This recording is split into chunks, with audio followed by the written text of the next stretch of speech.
মৃত্যুর ৫ মিনিট আগে যদি আপনার সামনে মালের ফেরেশতা এসে দাঁড়ায়, আপনি তখন কি বলবেন? ধরুন আপনি বিছানায় শুয়ে আছেন। হঠাৎ চোখ মেলে দেখলেন একজন অপরিচিত কিন্তু ভয়ানক সম্মানিত চেহারার সত্তা দাঁড়িয়ে আছে আপনার সামনে। তিনি বললেন, তোমার সময় শেষ। আপনি আতঙ্কিত হয়ে বলে উঠলেন, না না, একটু সময় দাও।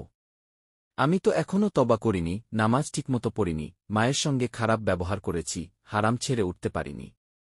কিন্তু ফেরেশতা বললেন, সময় শেষ ভাই। তুমি ভাবছিলে তুমি আরও সময় পাবে।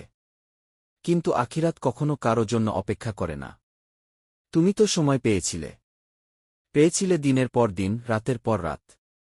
কিন্তু সেই সময় তুমি দিয়েছ ফেসবুকে স্ক্রোল করতে, গসিপে, দুনিয়ার পেছনে দৌড়াতে, আর আল্লাহকে ভুলে থাকতে। আজ আর কোনো সুযোগ নেই।